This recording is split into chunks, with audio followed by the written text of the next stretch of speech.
Good day po mga bayang karirista. September 12, 2025, Friday at Metro Turf Club. Start time at 5 p.m. Yung winner take all carry over no Wednesday ay ikakardaga sa Friday.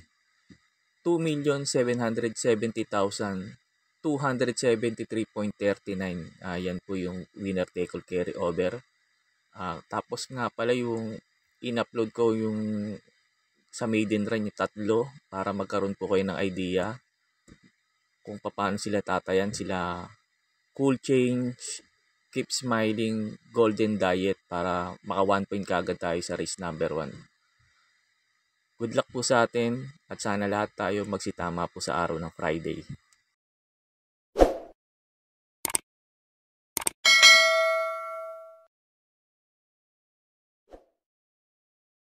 Start na po tayo, race number 1. Dito sa race number 1 may apat na parang lamang para sa akin eh. Yung numero 3, Cool Change, Keep Smiling, and Star of the Show, Golden Diet. Pipili na lang akong dalawa para medyo makatipid tayo. First choice ko po yung numero 7, Golden Diet. Ito maganda position niya, last to enter. Tingin ko hindi may iwan sa largaan. Makakasabay ka agad to. Tingin ko pwedeng rumimate rito to kagad itong numero 7, Golden Diet dahil sa pwesto niya. Second choice ko yung numero 3, Cool Change. Ito, cambio na hinete. Binigay na sa medyo maayos-ayos na hinete. RC Tabor. Last run nito, yung mga 2 runs nito yata, si NI New Junior. Parang ano lang yun eh. Parang iniinsayo nila yung mga kabayo pag yun ang mga sakay. Parang nagbabarrier lang. Last run pala ni Cool Change, maganda naging prueba na ito kala OC Bound. Nasa 1.28. Tingin ko may panalo rito to. Bigyan lang na importansya na may-ari to. Itong numero 3, Cool Change. Kaya po sa race number 1, pampremera ko po yung numero 7, Golden Diet. Second choice ko po, numero 3, Cool Change. Pagkatapos nga po pala nito, in-upload ko yung last run nila, Cool Change, Keep Smiling at Golden Diet para magkaroon po tayo ng idea kung paano nyo sila tatayan. Gates open, they're off and racing.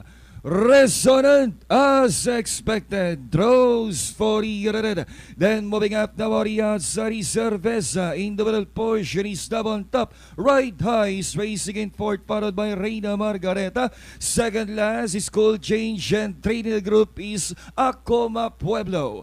Down the backstretch run is Resonant, the leader by a 1 neck, being hassled now by Cerveza. 3 lengths for the back in third is Love on top, then 6 lengths for the back in fourth position is Ride High, and hitting the fourth turn, that is still Resonant. Resonant maintaining a half a length lead against Cerveza. It's now Resonant by 3 lengths now over Cerveza is 3 second. Then moving up the Warrior outside and taking the second spot now is Love on top. Ride High is still racing in fourth. Quarter of a mile to go. It's Resonant increasing its marker now to about 7 to 8 lengths over Love on top, Cerveza, and down the stretch they come. It is still Resonant now pulling away over Love on top, Cerveza trying to come back down on the inside, Ride High, and hitting the finish time from gate to wire, the favorite Resonant. Second, Love on top, close for third between Cerveza, Ride High, then comes Cool Change, Reina Margareta, Acoma Pueblo, last to finish. And there we have it, racing fans. Our first race is over. Selling us the first choice runner, number 1A, Resonant with JT Zerata crossing the wire first. And our unofficial order of arrival, 1. There. Up and racing now, rushing out to grab the lead is Madre Taberna. It's Madre Taberna in the early going, followed by Mangantana. Then next in line is Golden Diet. Here comes Borderline coming from behind and followed by Reina Margareta. But it's still Madre Taberna, the front leader. A length and a half is Mangantana. Then 2 lengths back now, and racing in third is Borderline. Down in fourth by is now 4 lengths, Golden Diet. Here comes Reina Margareta na pari outside Maria Eloida and Batang Moronga. And as they race around 600 now, it is still Madre Taberna. And down for the inside is Mangantana. And borderline got to be Harry now. And towards the last 400, it is still Madre Taberna. Line kana Mangantana. And remains in third is borderline as they hit the final quarter. It is still Madre Taberna. Leads by some 3 lengths, Mangantana, borderline, by the outside, Golden Tide, but it's still Madre Taberna with 3 lengths lead, followed by Mangantana, borderline, and finally, Madre Taberna. Mangantana, borderline, Golden Giant.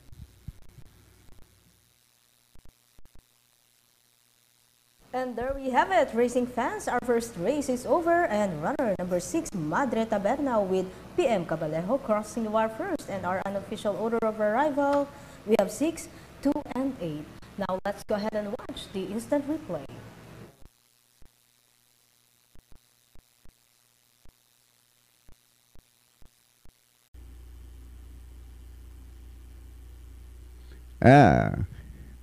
They're off. All in front is second by Mount Citadel, Jewel of Sea Pocket, now by the outside, 2 lengths back, Robotic Leyden, followed by Royal Salute. Next in line, Lamborghini Eagle, then followed by ICU, one moving forward now, Storm Trucker. Then coming from behind, Keep Smiling, Well Speed Lady is running on the tail of the fielder. And as they settle now, Mount Citadel leads by Tribudabalang, followed by Jewel of Sea Pocket. And a very close third is Robotic Glade, and followed by Royal Salute. 2 lengths for the back now. In fifth is Keep Smiling. Then followed by Storm Trucker, Lamborghini Eagle, ICU, and Speed Lady. And as they round the last 600 now, Robotic Clay has taken the lead from Mount Citadel. Here comes Royal Salute now by the outside, and followed by Jewel of Sea Pocket, Keep Smiling. And towards the last 400 now, Robotic Clay, Mount Citadel is running by Arvilla, and running in third by some 2 lengths, Royal Salute. And final turn now, it is still Robotic Clay, leads on the outside by some 2 lengths. Followed by Mount Citadel, and Royal Salute Keep Smiling. And down to the finish now, it is still Robotic Clay, leads by some 4 lengths, followed now by Royal Salute. And finally, Robotic Clay, Royal Salute, Mount Citadel, Keep Smiling, Lamborghini Eagle, then followed by Speed. Sa race number 2 na po tayo. Pampremera ko po rito yung numero 3, Sinag. To si Sinag, pwede namang isunod na ngayon to. Tapos Pati Dilema. Last run neto, maganda rin tinakbo kahit hindi tumimbang. Maganda naging prueba neto. Tingin ko may panalo to, numero 3, Sinag. Second choice ko po yung numero 1, Iceman. Ito tingin ko babandera rito pag maganda si Nalida. Pag ito napabayaan nila, tingin ko malaki chance makatapos ng karera to. Itong numero 1, Iceman. Third choice ko po yung numero 8, Blown Away. Ito maganda position niya. Last to enter, tingin ko baka makasabay ka agad sakali magabulan si Iceman Sinag. Tingin ko papabor dito sa numero 8, Blown Away. Ito, dehado pa dito to. Kaya po sa race number 2, pampremera ko po yung numero 3, Sinag. Second choice ko po yung numero 1, Iceman. Third choice ko po yung numero 8, Blown Away. Sa race number 3 na po tayo. Pampremera ko po rito yung numero 6, Catalytic. Wala kasi akong gano'n nakikita mabilis na pwedeng humabol ka agad sa kanya. Last run nito, nanalo to Kala Ivan Snow White. Sinunod lang kay Ivan to. Naunahan niya pa si Believe in Me nun Kaya tingin ko pag walang humabol dito, tingin ko malaki chance makatapos ng karera to, itong numero 6, Catalytic. Second choice ko po yung numero 2, Top Feeling. Ito kasi hindi ko gusto position niya nasa numero 2. Pero kung nasa labas to, gagawin kong pampremera to itong numero 2, Top Feeling. Pero pag nailabas ka agad ni GL, paano to? Tingin ko, ito pwedeng tumalo kay Catalytic, itong numero 2, Top Feeling. Bumaba rin sa laban ngayon to, itong numero 2 na to Kaya po sa race number 3, pampremera ko po yung numero 6, Catalytic. Second choice ko po yung numero 2, Top Feeling. Sa race number 4 na po tayo. Numero 5, Legitify. Ito para po sa akin. Sosoloin ko na po dito. Lamang na lamang po to sa grupo na to ngayon. Kumpara sa mga last run na kinalaban nito. Sila long GB team. Talagang malalakas yun. Ngayon wala gaanong malakas na kalaban niya. Yung tingin ko, patok dito to. Itong numero 5, Legitify.